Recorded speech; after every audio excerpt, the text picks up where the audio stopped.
दोस्तों आखिरकार 500 सालों के इंतजार के बाद 22 जनवरी 2024 को अयोध्या में भगवान श्री राम के मंदिर की प्राण प्रतिष्ठा हो जाएगी। एक ऐसा पल जिसका इंतजार हिंदुओं को सालों से था, एक ऐसा लम्हा जिसे सच करने के लिए सैकड़ों भक्तों ने अपनी जान गंवा दी, एक ऐसा सपना जिसे पूरा करने के लिए लाखों लोगों ने जमीन पर उतरकर आंदोलन किया, एक ऐसी ख्वाहिश जिसे हकीकत बनाने के लिए सालों तक अदालत में लड़ाई लड़ी गई और आखिरकार दुनिया भर के करोड़ों हिंदुओं का यह सपना सिर्फ चंद दिनों में पूरा होने वाला है।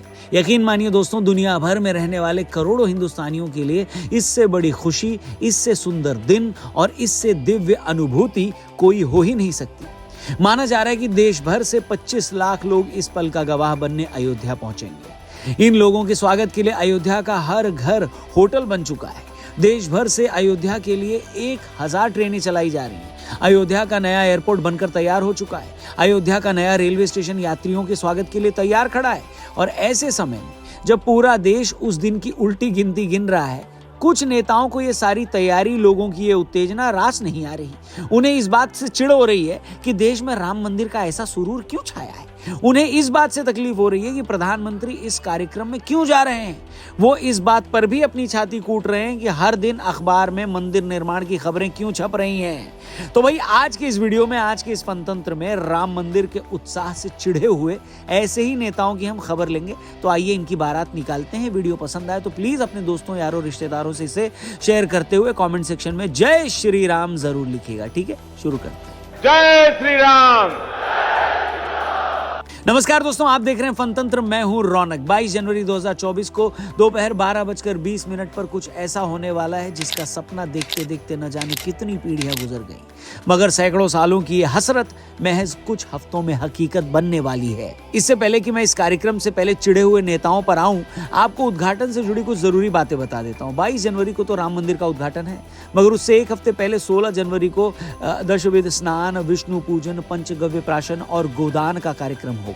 उसी दिन मंदिर आंदोलन से जुड़े लोगों को श्रद्धांजलि भी दी जाएगी। फिर 18 जनवरी को मंडप प्रवेश, वास्तु, गणेश पूजन और रामलला का जलाधिवास होगा। 20 जनवरी को देश की अलग अलग नदियों से 81 कलशों में लाए गए जल से भगवान श्री राम का जलाभिषेक होगा। 21 जनवरी को भगवान श्री राम का 121 कलशों से दिव्य स्नान होगा और 22 जनवरी को मृगशिरा नक्षत्र में प्राण प्रतिष्ठा की महापूजा होगी। उद्घाटन से पहले अयोध्या के चप्पे चप्पे को दुल्हन की तरह सजा दिया गया है। पूरे शहर का कायाकल्प हो चुका है और हर अयोध्यावासी अपने शहर में पूरी दुनिया का स्वागत करने के लिए खुली बाहों से तैयार खड़ा है। मगर जैसा कि हर शादी में कुछ नाराज फूफा लोग होते हैं, उसी तरह मंदिर के उद्घाटन से पहले कई नाराज फूफा सामने आ चुके हैं। ये ऐसे नाराज फूफा हैं जो पहले तो शादी के ही खिलाफ थे और अब जब शादी होने जा रही है तो भी इनका मुंह फूला हुआ है। वो भी इस हद तक कि लेफ्ट और कांग्रेस जैसी पार्टी के कई नेताओं ने तो राम मंदिर की प्राण प्रतिष्ठा के कार्यक्रम में न जाने का फैसला भी कर दिया है। नाम है सीताराम और खुद नहीं जा रहे प्राण प्रतिष्ठा में। बताइए, कोई सेंस है इस बात की? खैर, ममता बनर्जी की पार्टी भी शायद इसमें नहीं जाएगी। लालू नीतीश ने भी अभी तक आने पर हामी नहीं भरी है। कांग्रेसी तो इस बात पर सुलगे हुए हैं कि बीजेपी इस पूरे कार्यक्रम के जरिए खुद लाइमलाइट क्यों ले रही है। Accept reality. Talk about employment. Talk about inflation. Talk about, science and technology and challenge. तो सुना आपने, चचा को इस बात की पीड़ा है कि सरकार मंदिर निर्माण के कार्यक्रम में क्यों डूबी हुई है। देश में और भी तो मुद्दे हैं, उस पर क्यों बात नहीं होती। इनका यह भी कहना है कि ऐसा करके देश के पीएम राजनीति में धर्म को घुसा रहे हैं। सच में यार, कहना नहीं चाहिए, मगर जब भी कांग्रेसी ऐसी बातें करते हैं तो मुझे यकीन हो जाता है कि ये इतने सालों से सत्ता में क्यों नहीं आ पाए, क्यों ये हर स्टेट में साफ होते जा रहे हैं। स्कैम पित्रोदा जी, सॉरी सैम पित्रोदा जी, आप छोड़िए ना, बीजेपी क्या कर रही है, आपको क्या लेना देना। क्या आपको देश की करोड़ों जनता का मूड नहीं दिखता क्या? हेलो, क्या आपको ये नहीं पता कि मंदिर बनने से दुनिया के करोड़ों हिंदू कितने खुश हैं? अगर आपको सच में उन लोगों की खुशी समझ में आती तो आपके लिए कोई और बात मायने ही नहीं रखनी चाहिए थी। लेकिन बजाय इस मौके को सेलिब्रेट करने के, ये कहने के कि कांग्रेस भी इस मौके पर वहां जाएगी, आप बीजेपी को लेकर बैठ गए। अरे भाई, ये बताइए कौन सी सरकार अच्छे कामों से खुद को नहीं जोड़ती है? बीजेपी अगर 40 साल से इस मुद्दे पर राजनीति कर रही थी कि सत्ता में आए तो राम मंदिर बनाएंगे, पिछले कार्यकाल में जब मंदिर नहीं बना तो आप ही भी लोग उसे चिढ़ाते थे कि बीजेपी का नारा होना चाहिए मंदिर वहीं बनाएंगे मगर तारीख नहीं बताएंगे, और आज मंदिर बन रहा है, बीजेपी के कार्यकाल में बन रहा है, तो पार्टी क्यों इसका क्रेडिट नहीं लेगी बताइए। आपकी तरह बीजेपी भी राजनीतिक पार्टी है कि नहीं है? वो भी यहाँ राजनीति करने ही आई है, भजिए तलने तो आई नहीं है, बताइए। हेलो। दूसरा, आप ये कह रहे हैं कि प्रधानमंत्री या सरकार तो मंदिर की ही बात कर रही है, बाकी मुद्दों पर कोई बात क्यों नहीं हो रही? ये आपको किसने कह दिया पित्रोदा जी कि कोई भी आदमी या सरकार एक वक्त में एक ही काम कर सकता है? एक आदमी जब दिन भर काम करते हुए 5 बार नमाज पढ़ सकता है, एक हिंदू आदमी सुबह शाम पूजा करते हुए अपनी बाकी के काम भी कर सकता है, तो आपने ये कैसे मान लिया कि जो सरकार मंदिर निर्माण की तैयारियों में लगी हुई है तो इस दौरान वो बाकी सारे काम धाम छोड़कर बैठ गई है? आपको बेरोजगारी की बात करनी है, महंगाई की बात करनी है, भ्रष्टाचार की बात करनी है, कीजिए ना। किसने टोका है? आप ही के इंडी गठबंधन में 30 से ज्यादा पार्टियां हैं। मेन स्ट्रीम मीडिया के अलावा आपके पास सोशल मीडिया की इतनी बड़ी ताकत है, रखिए ना अपनी बात, सरकार को एक्सपोज कीजिए ना। किसने रोका है? इसलिए चाचा इतनी बात समझ लीजिए कि जैसे जिंदगी जीने के लिए सिर्फ पैसा ही नहीं प्यार भी चाहिए होता है, सिर्फ अपनों का साथ ही नहीं ईश्वर का आशीर्वाद भी चाहिए होता है, उसी तरह एक देश और समाज के लिए बिजनेस, नौकरी, काम धंधों के साथ साथ उसका धर्म और उसकी संस्कृति भी बहुत जरूरी होती है। समझ आया आपको? हेलो। दूसरा आर्ग्यूमेंट जो लेफ्ट पार्टियों की तरफ से दिया जा रहा है वो ये है कि भाई प्रधानमंत्री तो देश का होता है, वो कैसे किसी धार्मिक स्थल का उद्घाटन कर सकता है? प्रधानमंत्री को धार्मिक राजनीति से दूर रहना चाहिए। हिंदुस्तान का जो सत्ता है वो सत्ता किसी धार्मिक धर्म का, धार्मिक रंग का नहीं होना चाहिए। ये वो सही नहीं है जो ये लोग कर रहे हैं। अच्छा, अब ये भी बड़ी अजीब बात है। अब ये किसने कह दिया आपको कि हिंदू बहुल राष्ट्र में अगर देश का हिंदू पीएम देश के सबसे बड़े आराध्य भगवान श्री राम के मंदिर की प्राण प्रतिष्ठा में जाता है तो इससे वो सेक्युलर नहीं रह गया? बताइए। जहां तक सेक्युलरिज्म पर मेरी आखिरी जानकारी थी उसके हिसाब से सेक्युलर होने का मतलब है कि हर धर्म की बराबर रिस्पेक्ट करना, हर धर्म को उसकी प्रैक्टिस करने की छूट देना। ऐसे में अगर प्रधानमंत्री राम मंदिर के उद्घाटन के मौके पर जा रहे हैं तो इससे वो कम्युनल कैसे हो गए? मैं बोलना तो नहीं चाहता था मगर पिछली सरकारों में तो रमजान के वक्त इफ्तार पार्टी होती थी। मुझे इसमें तो कुछ गलत नहीं लगता, होनी भी चाहिए। आप तो उन सरकारों में पार्टनर भी रहे हैं, तब तो किसी ने सवाल नहीं पूछा कि सरकारों को ऐसे धार्मिक आयोजन से दूर रहना चाहिए। तब तो किसी ने नहीं कहा कि देश का प्रधानमंत्री या किसी स्टेट का मुख्यमंत्री अगर रमजान में इफ्तार पार्टी दे रहा है तो नवरात्रों में कंजक क्यों नहीं बिठाता, वो कन्या पूजन क्यों नहीं करता। अगर धर्म को राजनीति में नहीं घुसाना चाहिए तो आप तब क्यों नहीं कुछ बोले जब देश के प्रधानमंत्री ने कहा था कि देश के संसाधनों पर पहला हक अल्पसंख्यकों का है। अगर राजनीति में धर्म को नहीं घुसाना चाहिए तो शाहबानो केस में राजीव सरकार ने मौलानाओं के दबाव में सुप्रीम कोर्ट का फैसला पलटकर राजनीति में धर्म को नहीं घुसाया था क्या? हेलो। क्या बात है सर, क्या बात है सर।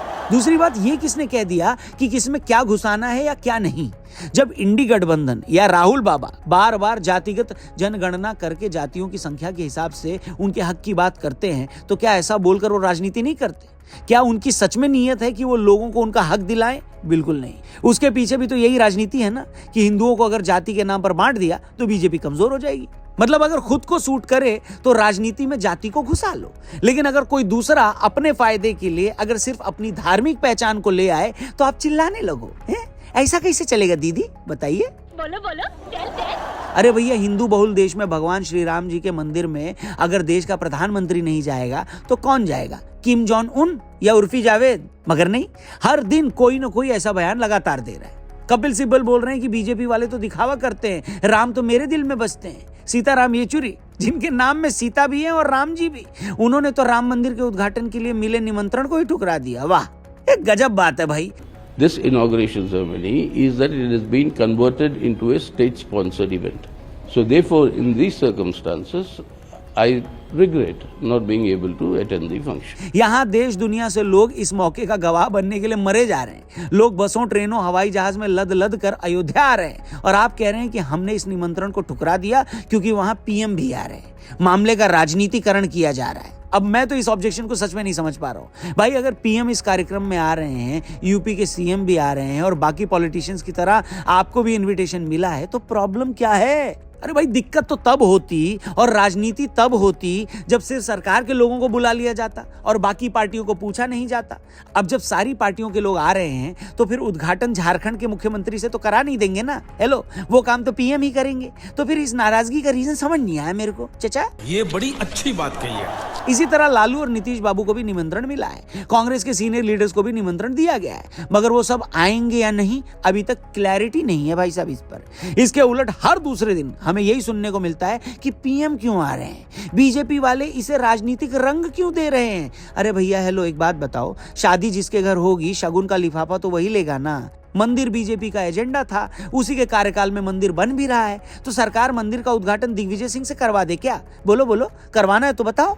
खैर, ये पार्टियां या नेता जो भी कहे, इनकी असल पीड़ा ये है कि जनरल इलेक्शन को सिर्फ 4-5 महीने पड़े हैं। राम मंदिर का उद्घाटन पिछले कई सालों की सबसे बड़ी घटना है। लोगों में जबरदस्त उत्साह है, गजब का माहौल बना हुआ है। ऐसे में उद्घाटन के वक्त पीएम वहां रहेंगे, भाषण देंगे, तो बीजेपी को इससे फायदा होगा। और ये सच भी है, मगर भाई ये ऐसी सच्चाई है जिसे आप डिनाई नहीं कर सकते। समझदारी यही होती कि आप बिना किसी हल्ले के या तो कार्यक्रम में चले जाते, और नहीं जाना था तब भी कोई स्टेटमेंट नहीं देते और न जाते। अब हुआ ये कि आपको इस कार्यक्रम पर किसी भी तरह की नेगेटिव बात करने से ये लोग सबसे अलग दिखाई दे रहे हैं। सीधे शब्दों में कहूं तो ऐसा लग रहा है कि ये लोग रंग में भंग डाल रहे हैं, शादी से पहले नाराज फूफा का रोल प्ले कर रहे हैं। और सच कहूं तो ये देखकर बड़ा दुख होता है। हकीकत ये है कि भगवान श्री राम जी की जन्मस्थली अयोध्या में सैकड़ों सालों बाद उनके मंदिर का बनना हर चीज से बहुत ऊपर है। ये ऐसा मुद्दा है जो बीजेपी, नरेंद्र मोदी और राजनीति से कहीं ऊपर है। ये ऐसी खुशी है जिसका कोई ठिकाना नहीं है। ये एक ऐसा इंतजार है जिसकी कोई तुलना नहीं है।